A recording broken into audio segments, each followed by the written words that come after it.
This is the Millennials in Multifamily podcast, brought to you by Kronos Investment Partners. We interview industry experts to unlock key information that will help young professionals break into the multifamily world in order to create long-term and short-term wealth. If you enjoyed the show, please head over to iTunes and leave a rating and written review so we can reach more listeners. Thank you for joining us on today's episode of the Millennials in Multifamily podcast. I'm your host, John Stober, with my co-host, Fritz Ritter. Today we have Boris Sanchez on to talk about how to master the cap stack. Unlike most multifamily real estate investors who own hundreds of units, Boris has been able to scale his real estate portfolio without taking on investors, which has earned him the title of the Cap Stack Master. In addition, Boris has a completely different business model from other multifamily owners, where he's still able to increase the rents upon takeover of a new property, but he never has to remove existing residents from their homes. Boris Sanchez, thank you so much for joining us on today's episode of the Millennials and Multifamily podcast. Could you just go a little bit deeper into your background and how you got started as a real estate investor? Thank you, John. Yeah, I'm glad to be here. Thank you for the invite. So I have about 10 years now of real estate experience. I was initially a mortgage broker. I started off in residential, and then I kind of moved towards commercial mortgage brokering, and then I started investing. So it was just kind of a progression into commercial multifamily, and now it's my full-time job. That's all. Man, it makes it sound so easy. How did you? I skipped a bunch of the bad parts of the hard parts, but I'm here and I'm happy to be here, even in today's times. Yeah. So how did that progression look like, going from being a mortgage broker and then jumping? Well, you did some residential, but going into commercial. I started investing in homes first, and I started doing a lot of home flips. Mm-hmm. I just kind of progressed into multifamily, doing fourplexes, So my very first multifamily were two fourplexes side by side, two identical fourplexes that were owned by separate banks, and they were having meets and bounds, kind of a dispute. So I actually solved both their issues by saying, hey, I'm just going to buy both of them from you and call it an eightplex. So in my mind, I was buying one of four single family homes side by side, but little did I know I was actually buying multifamily, and had the positive aspects of valuation and commercial, value add properties, so that actually came after I found out that I was buying a multifamily property, or a commercial multifamily property. Sometimes ignorance is bliss. Yeah, it was. So Boris, at first I was only looking. Oh, sorry. As a kind of an added bonus, I was only looking to make $1,000 a month on my first kind of long-term hold. So that's kind of how I came across the eightplex, and I ended up buying it for $140,000, adding $60,000, and selling it for $450,000. So whoa, that was a nice little flip. Yeah, that's a nice first deal. Yep. So Boris, your strategy is kind of going no money into these deals. Was that first deal kind of like that? Yeah. I mean, I wouldn't like to say no money in, just as little as possible. I am partial to not bringing a lot of money to the deal. And the way I weigh some of these deals, if I'm going to invest or not, is if I get all of my money back year one. So if I can get all of my money back year one in every single deal, I'm probably going to invest. And the way I started doing that was with hard money. So back when I was doing residential flips, I was doing them with hard money. But I noticed that a lot of the times hard money, even if it was covering 70 or 75% of the ARV, it wasn't covering all of the cost. But because of forced valuation and because of the way a commercial property is valuated, that was easier to do in multifamily. So I was able to cover most of the times, 100% of the times, I I have been able to cover all of my costs of 100% using hard money. It's 100% of purchase, 100% of rehab. Wait, so 100%. So there was no gap where you had to get other alternative sources of financing with your multifamily properties? No, and I've been blessed. I've never had to get any other sort of gap funding or second liens or partners or syndication partners. That was, not because I didn't have them. It was always the option, and I still to this day have a lot of people that want to partner up with me on deals, but I just kind of never needed them. That's a good problem to have, I guess. It's just to have them and not need them. So Yeah, I would say. I've been able to just kind of scale up from the deals that I've been doing from the very first 8-plex, and now it's buying an 80-unit complex recently with the very same structure. So that even with the 80 unit, your hard money lender has no problem financing something that's potentially millions of dollars? Correct. I have now grown to just be trusted by these individuals and these institutionalized companies where they are lending to me at 100%. Deals of this size. The latest deal was an 80-unit complex, and that one cost $3.6 million and reserved $850,000 for rehab. So they funded 100%. I was even able to negotiate a credit from the seller, since my lender didn't want me to get cash out at closing, right? That would be bad. It would be good for me, but it would be look really bad on them. I was able to get 5 months of prepaid interest of the loan. So for the next 5 months, I don't really have a note on that 80-unit complex. Not bad at all. Yeah. So with that hard money loan, is this lender, are they operating in a particular niche? 'Cause I've never heard of a hard money lender just funding everything on a multifamily deal. The ones I've worked with and spoken to usually require some sort of skin in the game. It's been a trust thing, mostly. They trust my experience. They trust my team. I can't say I've done it 100%. Obviously, I have my employees, my contractors, people that I've worked with for years, you develop over time. So you don't develop here overnight. You develop those kind of contacts over time. And my lenders have grown to trust that. And so it's this whole structure.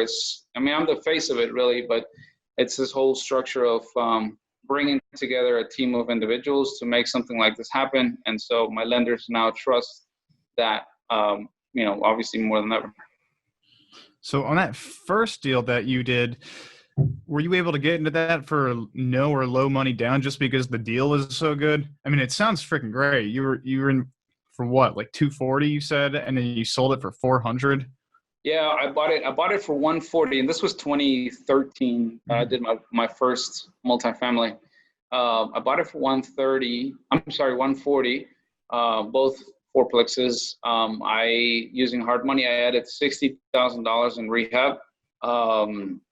And I had no idea what cap rate was. I didn't know what commercial valuation, was applied or how it was different from residential. But after I got my first appraisal, and that appraisal came back at $472,000 because I was refinancing out of my hard money loan into a conventional loan. I noticed, wow, I'm onto something here. I purposely made all of my tenants pay all the bills, and I added, kind of like materials to last, tenant after tenant. So because of these things, I started adding like granite and stuff like that. Because of that, I added a lot of value to the property and a lot of value to the tenants. So they actually, it filled up pretty quickly, and a nice cap rate was applied. I think back then it was like a 9%. And because of that, it was worth $472. I only found that after, and obviously to my surprise, right?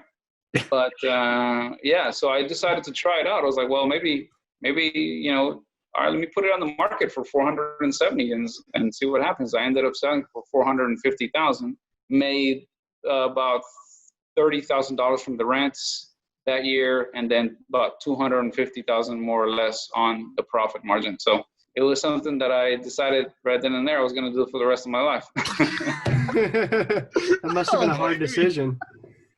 Yeah, no, it wasn't. It was not. So, I guess the rule of thumb with hard money, though, is to be all in with your acquisition and your renovation costs for like 70% of the sales price.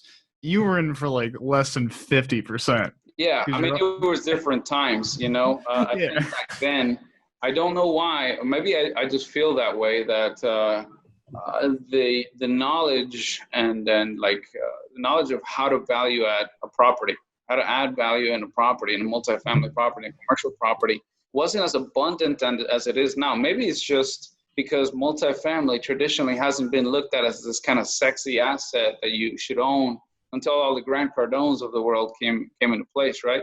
But it seems like now that knowledge is more public. It's out there. It's what people want to do. It's what investors strive to do in a commercial, and when they start out investing, or even with a few years of investments, going from residential to multifamily. So I've been told that many times from owners that I buy properties from, that, hey, when I bought this, people made fun of me because I bought a 20-unit complex, and I told them I plan to live off of it. They told me, oh, why are you messing with those kind of properties? They looked at like junky type properties, and now it's like this whole attractive notion to it, and I like that. Now I see why. Mm-hmm. So with the current deals that you're buying, are you still finding these great deals where you're all in is, I guess, like relatively low to the, like what a lender would value it at? Or is your loan to cost being like your total cost of the project to what they'll value the property at much higher, and they're just trusting you with the project? Yeah, I'm still finding these deals. Obviously, I just bought that 80-unit complex, a couple months ago when it was really hot. Now, after everything going on, I'm sure that there's going to be more available. Yeah. It just so happens that my company is also a brokerage, and we're actually we have a full team of marketing folks that call owners, and it's actually, in the past few days, it's actually been easier and easier to reach people that want to potentially sell.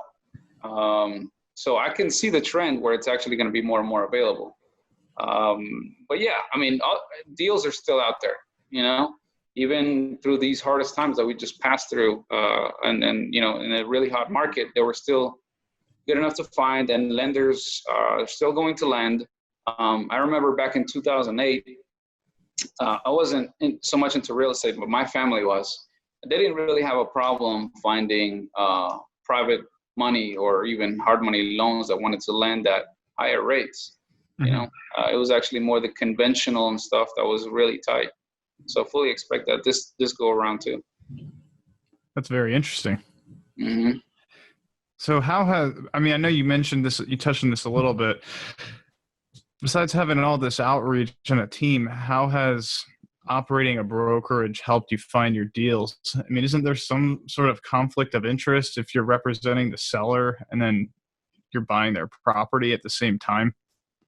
Yeah, we don't really think about it like that or structure it like that. But we're more of the type of, we'll find enough market property. Say you want to buy a 10-unit complex, but you just want to find a 10-unit complex.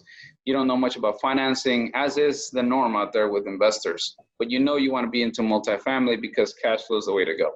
Well, what Sanmore does that's a little different is we source these off-market properties, and we either put listing agreements forth with the seller, or just we contract. And because we're so familiar with the financing, we'll package up the property and the loan together. Mm-hmm. So So you just come to me and you say, hey, Boris, I want to buy this kind of property. And I say, well, all right, John, here is this property where you can go into it with $15,000, $20,000, $25,000 all in from your pocket. And here's how the loan works. Obviously, I'm not forcing you to take my financing nor my property, but it's just something that people really enjoy, where we bring together the property, the loan, and the education to go with it. So, and we'll start prepping all our clients to say, all right, cool. In about 6 months, when you're done, let's look at it again. So we can take you out of this hard money and high interest loan into a more longer term loan. That is, whether that is a conventional loan at 20-year amortization or even an agency loan at 30-year, something like that. But it's more kind of vertically integrated. We're more vertically integrated process than just here's a property, have fun with it, goodbye. Yeah. Yeah, I like how you package things together. It's actually, it works out for the best. And our clients really enjoy that. Yeah, you give them the whole thing. Here's your financing, here's the property, and here's how you get out of the hard money. So it's a great little package. I think more brokers should do that. So I wanted to know, with all this going on, what's your current role in your team? Are you mainly finding the deals and securing the financing? Are you doing some of the asset management, any of the underwriting? How's that look? Sure. Well, my day-to-day is, because I'm a broker, an investor, an owner, and operator. We also don't have any outside management. We actually employ all of our managers. So, like I said, we're very, very vertically integrated. It's just I oversee everything. So I have regional managers overseeing all of my properties. Now, obviously, I have managers in every property, and I have maintenance in every property. So that's pretty well taken care of with the regional managers. About once a week, I go and do my tour and visit all of my properties. But mainly, it's about closing deals for my clients, making sure that they're satisfied, making sure that they're on a good track when it comes to if they need new or good contractors, electricians, plumbing, closing deals, or if they have any questions with their hard money loan, all that stuff. So it's really closing deals, sourcing deals, and then also managing my own deals day in, day out. Okay, so let me just see if I'm visualizing this correctly. So you got the mortgage brokerage arm, the real estate brokerage arm. You acquire your own properties, and then you manage your own properties. So that's how your company is structured, correct? Correct. Yeah. So we have everything from our own maintenance, our own tools, our own management, our own regionals, and then I also have realtors.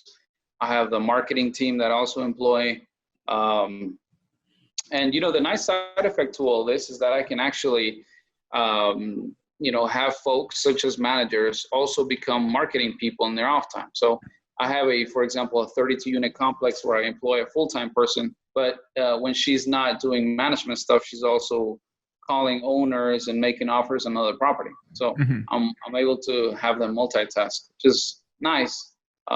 In addition to me staying lean on every single property, there's no management company involved, so I don't pay somebody to manage the managers. Right. Have you noticed any disadvantages to vertical integration and building your own companies? I feel like with a property management company, you could kind of go into acquisition mode and then build out your own systems as you go along. But obviously you lose control, especially when it comes to, your costs. Yeah. Disadvantages, honestly, not really. I would say that I do have to have a regional manager in order to manage these managers, so he becomes kind of like the manager of the managers, or like what as is the norm in multifamily is hiring a management company to manage the managers. But I feel like it's also a positive because he's more on your side. If you analyze what a management company does, is they make money off of not saving you money really, but really charging you for all these fees, such as, if a tenant leaves, then they'll charge you some fees, or if something happens, they charge you fees, and it's just any management company. And I realize not all management companies are built the same, but as I've interviewed in management companies, they're all, hey, if a tenant leaves, we'll charge you half a month's full rate or something like that. It's just too many fees for me, and I feel that I can just more align myself with somebody that has the same views and shares my same views, as is a regional manager. So with your own vertically integrated company, are you operating out of like one geographic area of the country, or have you been able to move that into other markets? Yeah, it just so happened that we were expanding to Florida. We had a 21-unit property under contract in Miami, and we were, going to expand there before this happened. But I think that Miami is going to take a hit, especially with the tourism industry. Mm-hmm. So we'll kind of put that on hold for now. It's going to be interesting to see what happens. But to answer your question, yeah, we could. We could expand there. I would probably mean a lot more traveling for me between states, but I'm okay with that. I'm ready for that. We would employ our Miami's not the there. worst place to travel to either. Exactly. Exactly. But I mean, we don't know what's going to happen with rates. Miami especially has really high rents. So we will see. It's going to be interesting to see what happens with Miami with all this coronavirus going on. So what systems and KPIs have you implemented that have allowed you to not just pick up, but take what you're doing in your current market and just move it to a completely different state? Sure. So we look for affordable housing, which seems to be the what is very rare now in all of the U.S. And we work normally in C-class areas, something that we can not only increase rents really, but really just add value to the complex itself, the tenants, bring that pride of ownership to the property, and then just building from there. So what's different about us is that we don't really go in there and start raising rents like crazy. We actually add value to the property, add value to ourselves, make sure that our maintenance is on point. One thing that what people do in our business is they'll just go in there and empty it out, kick people out, and then renovate. We don't do that. We actually renovate whatever is vacant, but we focus a lot on the infrastructure of the property, to the point where people don't really mind a rent hike at that point. So we work from the outside in instead of from the inside out, if that makes sense. Could you elaborate on what you mean by the infrastructure of the property? Sure. Security, for example, through fences, cameras. One thing that Sanmore is known for is that we allow all our tenants to have access to our cameras. So anywhere they are in the world, they can see their apartment or the outside of the apartment. Add high fences, automatic gates, stuff like that. Just bringing a lot of security to the property, as well as new roofs, new siding. If any deferred maintenance is needed, we'll do that first before we start raising rents. So that's what I mean is the physical infrastructure of the property. That's awesome about the cameras. Do you use an app? Yeah, there's a couple of them. There's a couple of apps that you can use. It depends on the camera maker, but there are apps such as Hick Connect, and there's another one that I have here. There's a couple of them that you can use, but I also have it on my phone, and I can look at the apartments anytime. Yeah, I've actually never heard of that, so that's a new one for me. Why do tenants value just being able to see their apartment. Like, what have you noticed about that? I think that it brings the whole notion of being disconnected, but yet connected at the same time. So connected anywhere you are in the world, or even if you're at work and you want to look at what's going on in your complex, or if you want to look at if anybody's trying to enter your house or anything like that, you can have the peace of mind to know that you're going to look at it live. Mm-hmm. So it's kind of like why Ring, that whole the app and the camera in your door is so popular now, because you can look at it from anywhere in the world. Totally. Yeah. Mm-hmm. So I was doing it before it was cool. Are you struggling to understand how to underwrite multifamily properties? Hi, I'm John Stober, and I completely understand your problem. I thought underwriting would come naturally to me due to my background in finance and accounting, but I quickly found out that there aren't a lot of resources that cover this subject. I had no idea whether what I was doing was right, wrong, or just original. I don't want you to have to pick up little nuggets here and there like I did. So I wrote an ebook called How to Analyze Big Apartment Buildings and Make Them Feel Small that puts together all the pieces of the puzzle. We're also giving away a deal analyzer with the ebook, and they're both completely free. Don't wait as long as I did to start chasing financial freedom.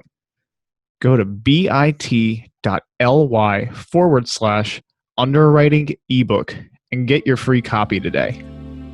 Apparently you were buying and renovating real estate before it was cool too. Yeah, you heard it first here. Yeah. So after you make the outside better and start showing your tenants change before you hike the rents, do you see more of a retention rate? Are you allowed to renovate while they still live there or once they renew? Because once you start making those changes, I would assume they want to stay because they actually see that you're improving the property. So one of the first things that I do, and it's really, it's not a secret, but it's kind of like our secret sauce, I guess, if you will, is as soon as we buy, day one, we send out a notice saying, hey, look, we're the new managers, and we want to meet you in your place. So we'll interview every single one of our tenants inside their homes and say, hey, okay, what hurts? Tell me what you think about this complex. What would you change? Do you notice anything around that you like? Are there any security features or any features at all that you'd like? And so we actually take it from the people that live there. And one of the things that we tell them, and it's in the notice, we say, hey, we will not raise anybody's rent. We will not kick people out because people get nervous, Back when we were not doing that, I noticed that people were just leaving for no reason. And then, I try to catch up with them later saying, well, why'd you leave? Oh, because we don't know you. We don't know what you're going to do. You seem like you're young and you don't know what you're doing. And, it's just all sorts of things that people make up in their minds to leave. And, all right, sometimes I don't blame them, but we put a stop to that day one. And that's how we're able to retain a lot of the people. We do tell them that we're going to start renovating, and we're going to do that within, normal hours of, 8 to 5. We don't do like a 5 a.m. kind of work. We just don't do that.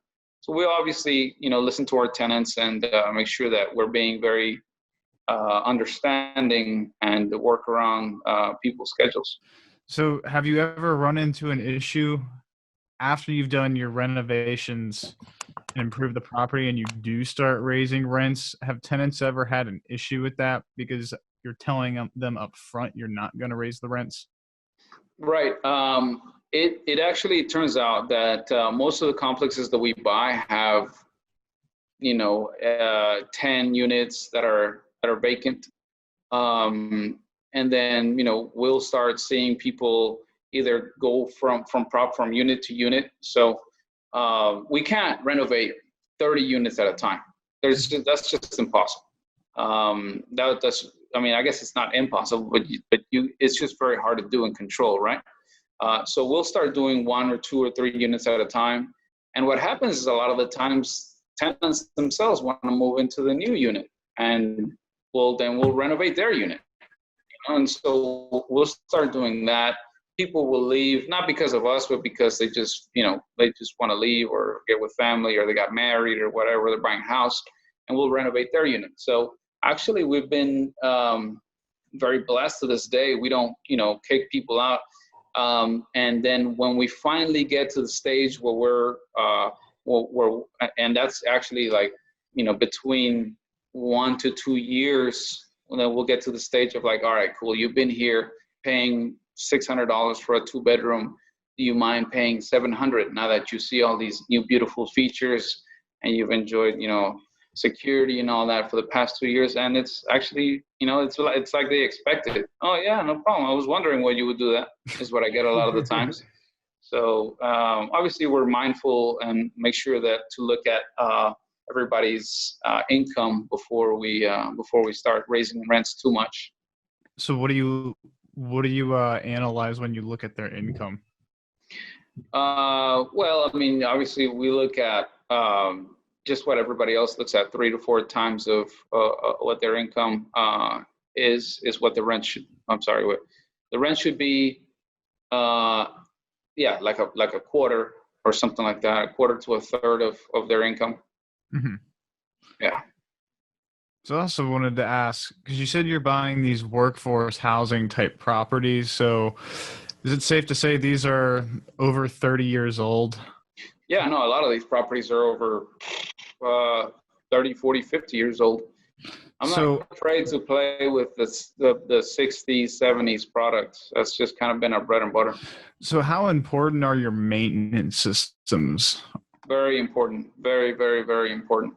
My maintenance man came to me 2 days ago asking me if he was an essential employee.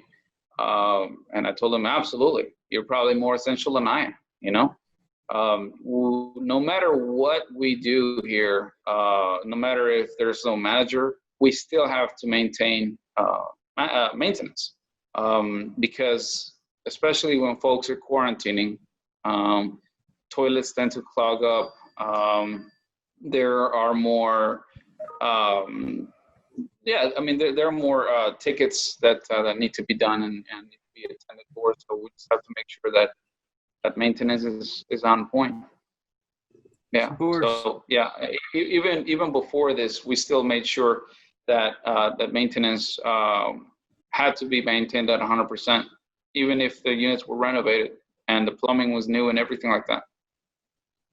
Do you see that your CapEx in those older properties creep up over the years and maybe even outgrow NOI growth sometimes? I have a fourplex that's about 100 years old, and it just keeps creeping up, and it seems like it's creeping up faster than rent is, rent growth is.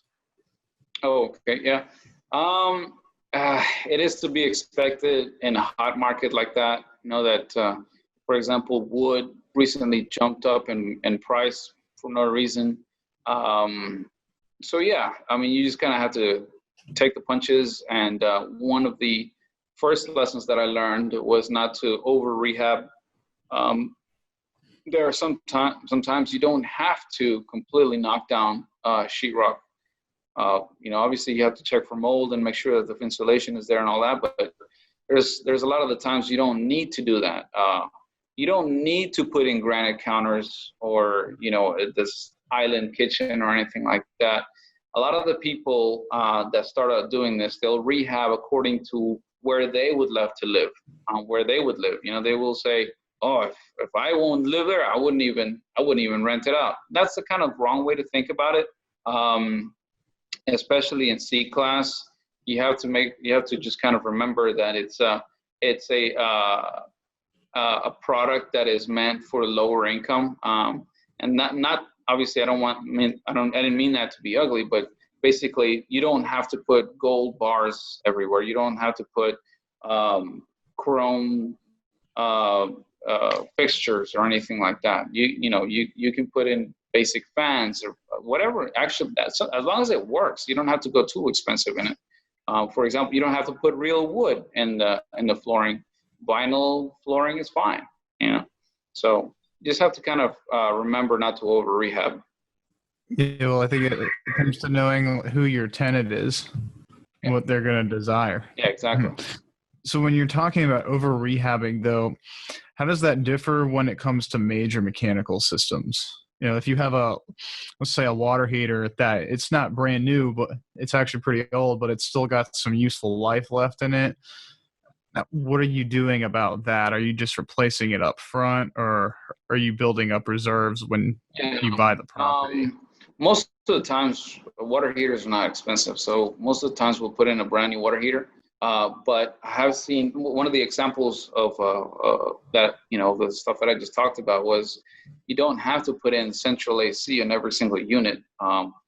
Window units work just fine.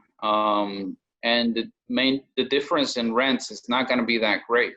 To put in a fur down, put in the duct work, put in a condenser and a heater, it's expensive. It's expensive per unit, and it breaks.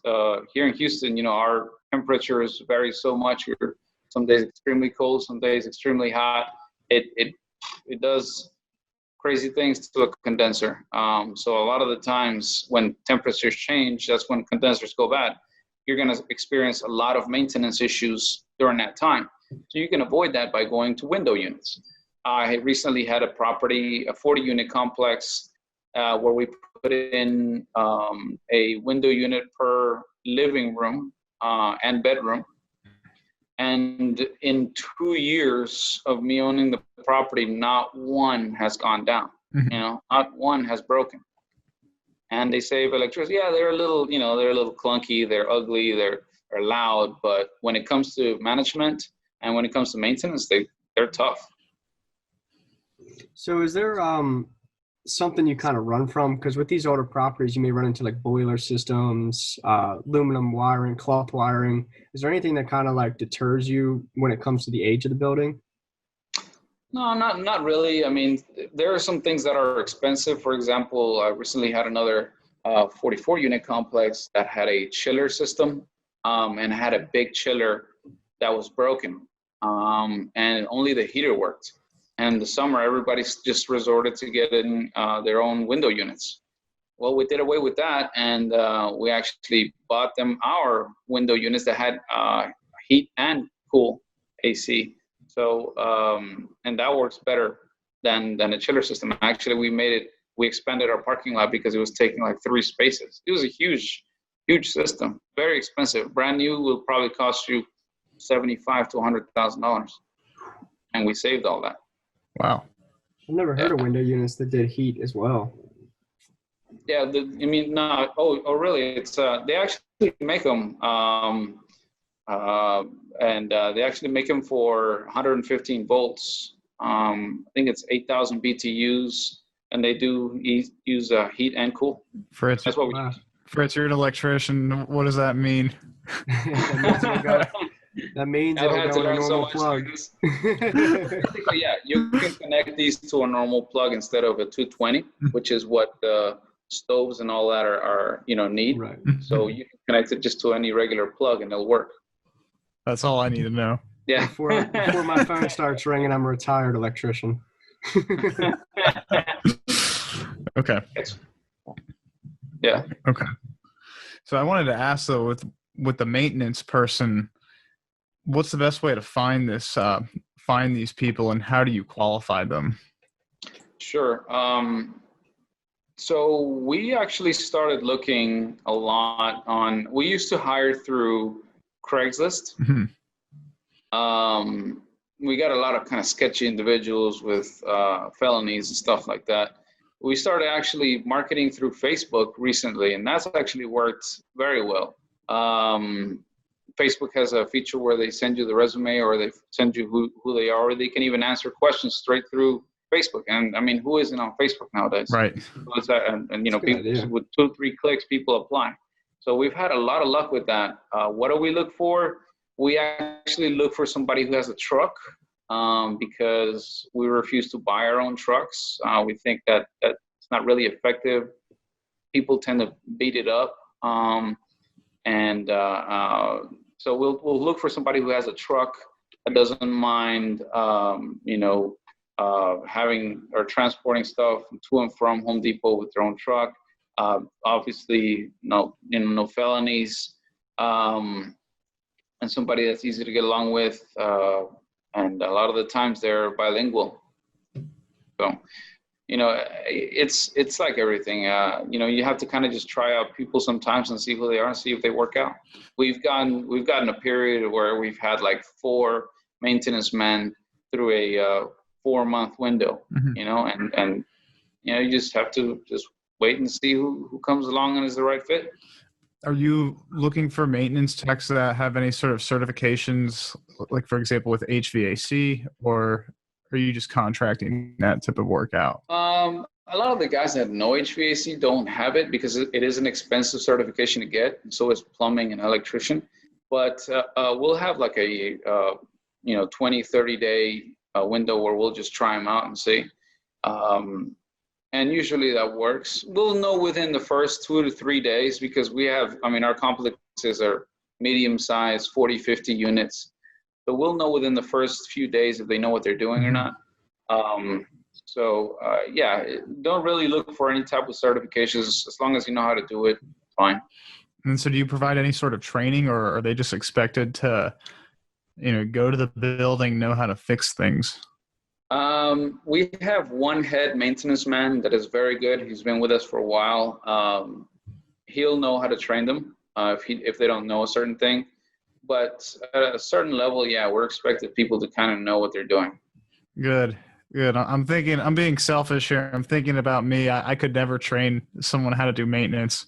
Me neither. I know how to buy and put loans on property, but I don't know how to fix a main line of plumbing or anything like that. I know how to run a snake. I've learned, but that's it. Yeah, I can't do that. It's easy. You've never seen me around tools. Fritz has. It's fun, man. You'll be all right. Sad sight. Yeah. Cool. Yeah, when I started, I didn't know anything about maintenance or construction or anything. I always have, say that real estate has this big ugly cousin named construction, and they're both go hand in hand, and finding a good contractor is like finding a good car mechanic. It's just hard, Mm-hmm. You just kind of have to try and see who works. Yeah, you definitely had our share with the contractors. Mm-hmm. They're a strange breed. Oh, yeah. So Boris, I wanted to ask you, a lot of people know you as the master of the cap stack. What does that mean? Of the cap stack? Yeah. Well, tell me what you think cap stack means. So the cap stack is, I guess, kind of how you stack your finances and sources of equity into a deal when taking it down. Sure.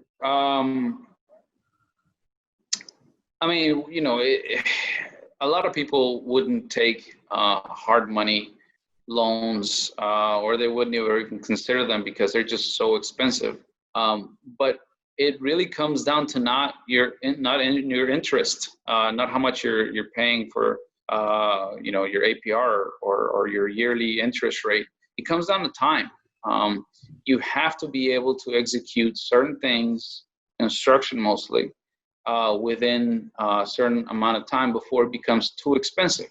But if used right, I believe that bridge loans such as hard money or mezzanine loans like that can be very valuable, and they can make you come into a property with very little or nothing down. So it's a way to circumvent a down payment, as long as it's used correctly. Because if you don't use it correctly, you can lose more money or waste more money than if you would have just done the conventional route. Right. Well, leverage is a double-edged sword. Yes, it is. So that's what I preach. And a lot of folks are like, wow, you're crazy. You borrowed over what the property is worth, and then they would say the same thing to the lender. Wow, you lent, more than the property's worth. You're crazy. But, it just comes from experience that I know how to execute from day one. From day one, we hit the ground running, and we're out there doing foundation work or, any type of work that's needed to the property, and we don't stop. It's one thing I tell my clients is, hey, look, don't stop. A lot of times you're going to have a lot of barriers. The city comes your way. There's, occupancy permits needed before you can start construction. Always move forward. There's always something you can do in order to move the project forward. And it's important that you just are creative and you don't waste any time. So you mentioned mezzanine debt. Could you just tell all of us what that is? Mezzanine debt is a lot like bridge financing. It's a way to just get into the property with, knowing that it's not the last loan that you're going to take. And your strategy calls for another loan to.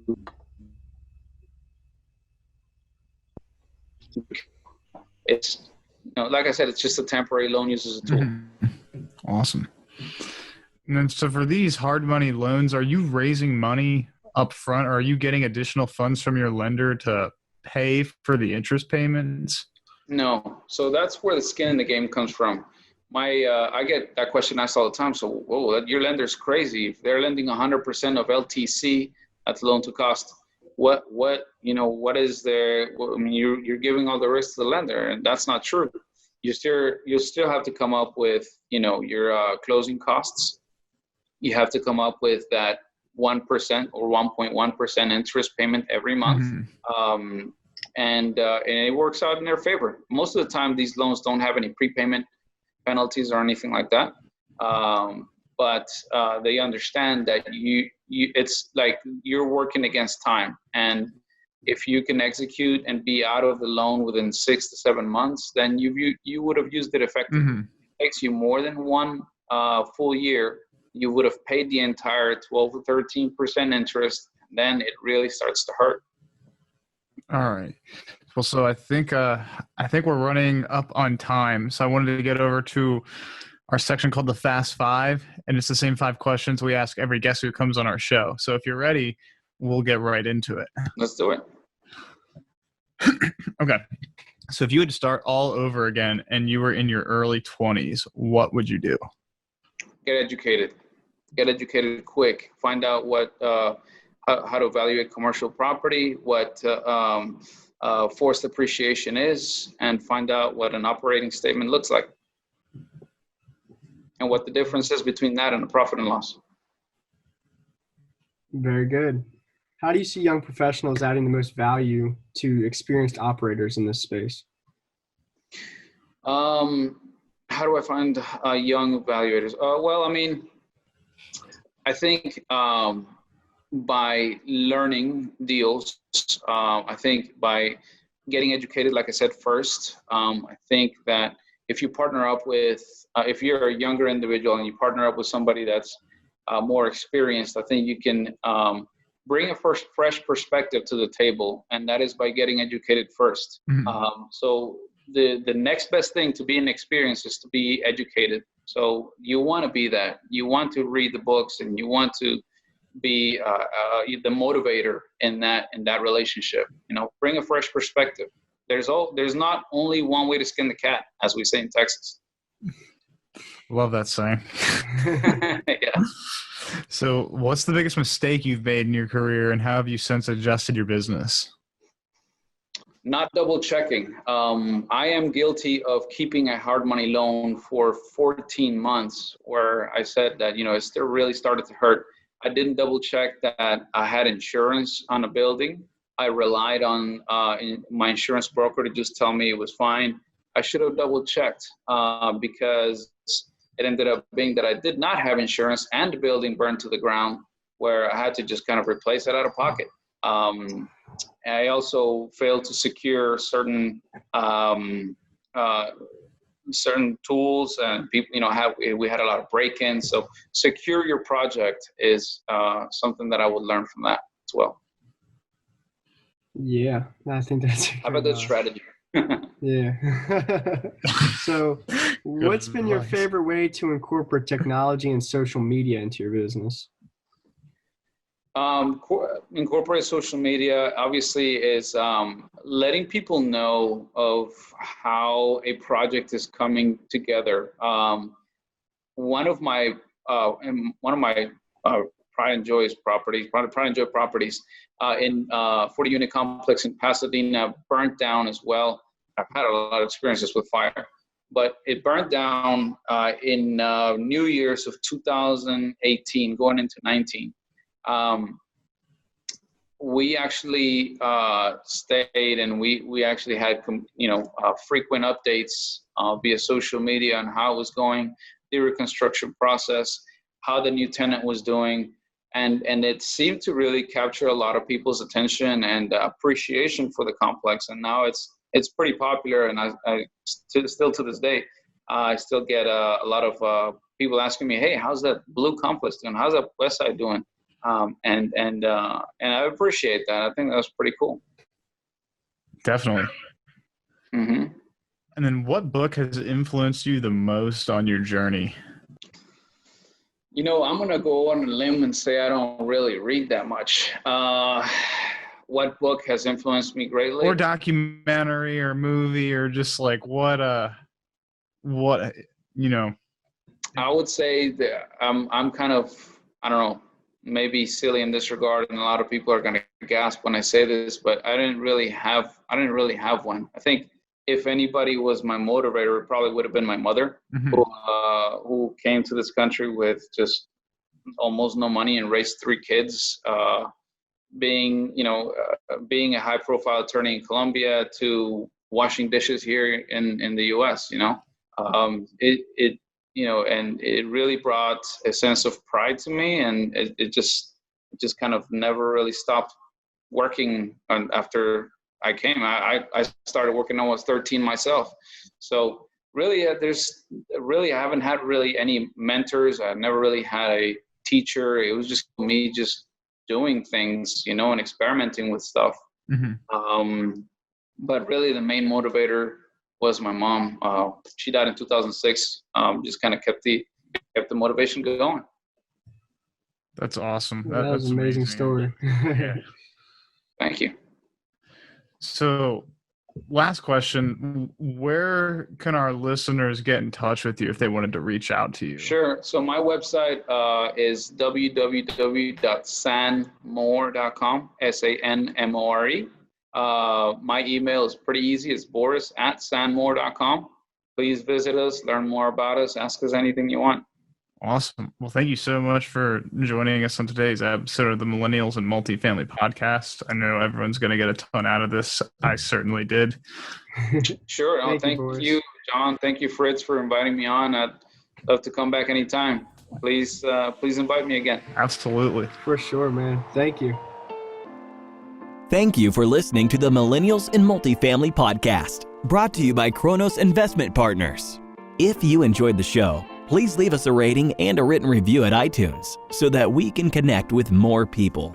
Finally, head on over to kronosinvestmentpartners.com and sign up for our newsletter so you can stay updated on everything we're doing. If you're interested in partnering with us as we find new opportunities, you can also schedule a phone call with us under the Contact Us tab at kronosinvestmentpartners.com.